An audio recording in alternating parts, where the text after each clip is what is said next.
ಶ್ರೀ ಗುರುಭ್ಯೋ ನಮಃ.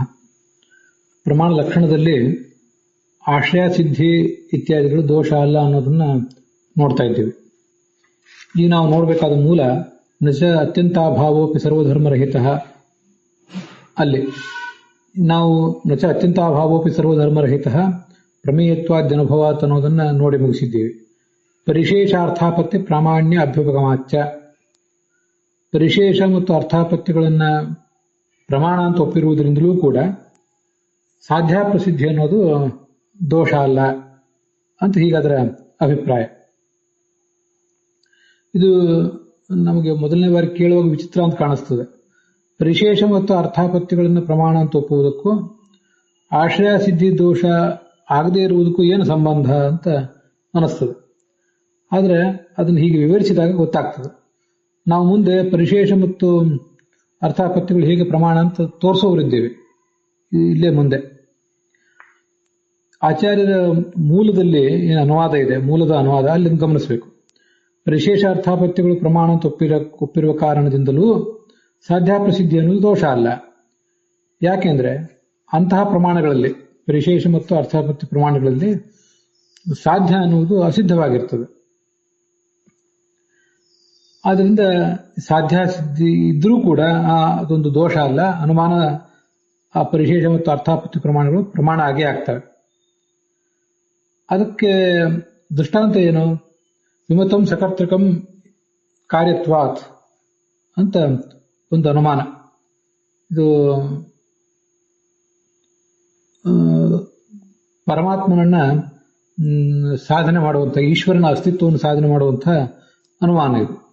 ವಿಮರ್ತಂ ಸಕರ್ತೃಕಂ ಕಾರ್ಯತ್ವಾತ್ ಅನ್ನುವಲ್ಲಿ ಕಾರ್ಯತ್ವಾತ್ ಅನ್ನುವ ಹೇಳುವ ಹೇತುವನ್ನ ಅಲ್ಲಿ ಹೇಳಿಲ್ಲ. ಆದರೆ ಸಾಮಾನ್ಯವಾಗಿ ತಾರ್ಕಿಕರು ಹೇಳಿರ್ತಾರೆ. ಅದರಿಂದ ಅದನ್ನು ತಿಳ್ಕೊಳ್ಬೇಕು. ವಿಮತ ಅಂದ್ರೆ ವಿವಾದಕ್ಕೆ ವಿಷಯವಾದದ್ದು ಅಂತ ಅರ್ಥ. ಈ ಜಗತ್ತಿಗೊಬ್ಬ ಕರ್ತೃವಾಗಿ ಈಶ್ವರ ಇದ್ದಾನೋ ಇಲ್ಲವೋ ಅಂತ ವಿವಾದ ಇದೆ. ಆ ವಿವಾದಕ್ಕೆ ವಿಷಯವಾದ ಜಗತ್ತು ಅಂತ ಅರ್ಥ. ಸಕರ್ತೃಕಂ ಅಂತ ಅದರ ಸಾಧ್ಯ, ಕರ್ತೃವಿನಿಂದ ಕೂಡಿದೆ ಅಂತ. ಸಕರ್ತೃಕತ್ವ ಅನ್ನೋದು ಸಾಧ್ಯ, ಸಕರ್ತೃಕಂ ಎಂಬುದಾಗಿ ಸಾಧ್ಯವನ್ನು ತೋರಿಸುವಂತಹ ಮಾತು. ಮುಂದೆ ಕಾರ್ಯತ್ವಾತ್, ಕಾರ್ಯ ಅಂದ್ರೆ ಜನ್ಯ ಅಂತ ಅರ್ಥ. ಹುಟ್ಟಿರುವುದರಿಂದ ಯಾವುದು ಹುಟ್ಟಿದೆಯೋ ಅದಕ್ಕೊಬ್ಬ ಕರ್ತ ಇರಲೇಬೇಕು. ಘಟ ಪಟ ಮೊದಲಾದವುಗಳಿಗೆ ನಮ್ಮಲ್ಲಿ ಅದು ಕಂಡಿದೆ. ಹಾಗೆ ಪೃಥ್ವಿ ಅಪು ತೇಜಸ್ಸು ಮೊದಲಾದ ಪಂಚಮಹಾಭೂತಗಳಿಂದ ಕೂಡಿದಂತಹ ಈ ಜಗತ್ತು ಕೂಡ ಸಕರ್ತೃಕ ಆಗಲೇಬೇಕು ಅಂತ ಅದರ ತಾತ್ಪರ್ಯ. ಈ ವಿಮತಂ ಸಕರ್ತಕಂ ಎಂಬ ಅನುಮಾನದಲ್ಲಿ ಸಕರ್ತಕತ್ವ ಎಂಬ ಕಾರ್ಯ ಇರೋದರಿಂದ, ಕಾರ್ಯತ್ವ ಎಂಬ ಹೇತು ಇರೋದರಿಂದ ಸಕರ್ತಕತ್ವ ಎಂಬ ಸಾಧ್ಯ ಸಿದ್ಧ ಆಗ್ತದೆ ಅಂತ ತಾರ್ಕಿಕರು ಅಭಿಪ್ರಾಯ ಪಡ್ತಾರೆ. ಅಲ್ಲಿ ಆ ವಾಕ್ಯ ಗಮನಿಸಿ. ತಾರ್ಕಿಕರು ವಿಮತಂ ಸಕರ್ತಕಂ ಎಂಬ ಅನುಮಾನದಲ್ಲಿ ಹೇತುವು ಪಕ್ಷದಲ್ಲಿರುವುದರಿಂದಾಗಿ, ಅದು ಹೇತು ಅಂತಿದೆ. ಹೇತು ಅಂದ್ರೆ ಯಾವುದು? ಕಾರ್ಯತ್ವ ಎಂಬ ಹೇತು. ಅದು ಇರುವುದರಿಂದ ಅಸಿದ್ಧವಾದ ಸರ್ವಜ್ಞತ್ವ ಸಿದ್ಧ ಆಗ್ತದೆ ಅಂತ ಹೇಳ್ತಾರೆ. ಈ ಜಗತ್ತನ್ನು ಸೃಷ್ಟಿಸುವಂತಹ ಒಬ್ಬ ಕರ್ತ ಇರಬೇಕಾದ್ರೆ ಅವನು ಸರ್ವಜ್ಞನೇ ಆಗಿರಬೇಕು. ಘಟವೋ ಪಟವೋ ಯಾವುದೋ ಒಂದು ವಸ್ತುವನ್ನು ಸೃಷ್ಟಿಸಬೇಕಾದ್ರೆ ಸರ್ವಜ್ಞ ಆಗಬೇಕಾಗಿಲ್ಲ. ಅದೊಂದು ಬಹಳ ಸಣ್ಣ ವಸ್ತು. ಆದ್ದರಿಂದ ಅದನ್ನು ಸೃಷ್ಟಿಸುವ ವ್ಯಕ್ತಿ ಸರ್ವಜ್ಞ ಆಗಬೇಕಾಗಿಲ್ಲ. ಆದರೆ ಈ ಸಮಸ್ತ ಪ್ರಪಂಚವನ್ನು, ಪಂಚಮಹಾಭೂತಾದಿಗಳಿಂದ ಕೂಡಿದ ಸಮಸ್ತ ಪ್ರಪಂಚವನ್ನು ಸೃಷ್ಟಿಸಬೇಕಾದ್ರೆ ಅವನು ಸರ್ವಜ್ಞ ಆಗಲೇಬೇಕಾಗ್ತದೆ. ಈ ನೋಡಿ, ಈ ಅನುಮಾನದಲ್ಲಿ ಹೇತು ಅಂದ್ರೆ ಕಾರ್ಯತ್ವವು ಪಕ್ಷದಲ್ಲಿರುವುದರಿಂದ, ಆ ಹೇತುವಿನ ಬಲದಿಂದ ಈ ಸಕರ್ತೃಕತ್ವ ಸಿದ್ಧ ಆಗ್ತದೆ. ಸಕರ್ತೃಕತ್ವ ಅಂತ ನಾನು ಹೇಳ್ತಿದ್ದೀನಿ, ಅಲ್ಲಿ ಸರ್ವಜ್ಞತ್ವ ಅಂತಿದೆ, ಅದನ್ನು ಗಮನಿಸಿ. ಒಬ್ಬ ಕರ್ತ ಇದ್ದಾನೆ ಅಂತ ಮೊದಲು ಸಿದ್ಧ ಆಗ್ತದೆ. ಕರ್ತ ಇದ್ದಾನೆ ಅಂತ ಸಿದ್ಧ ಆದ್ಮೇಲೆ ಅವನು ಸಮಸ್ತಕ್ಕೂ ಕರ್ತ, ಕೇವಲ ಘಟಪಟಾದಿಗಳಿಗೆ ಕರ್ತ ಅಲ್ಲ, ಸಮಸ್ತಕ್ಕೂ ಕರ್ತ ಆದ್ರಿಂದ ಕರ್ತೃ ಸಿದ್ಧ ಆಗುವಾಗ ಅವನು ಸರ್ವಜ್ಞ ಎಂಬುದಾಗಿಯೇ ಸಿದ್ಧ ಆಗ್ತದೆ ಅಂತ ಅರ್ಥ. ಆದ್ರಿಂದ ಸರ್ವಜ್ಞತ್ವ ವಿಶಿಷ್ಟನಾದ ಕರ್ತೃವು ಸಿದ್ಧ ಆಗ್ತಾನೆ, ಅಥವಾ ಸರ್ವಜ್ಞ ಆದಂತಹ ಕರ್ತೃವು ಸಿದ್ಧನಾಗ್ತಾನೆ.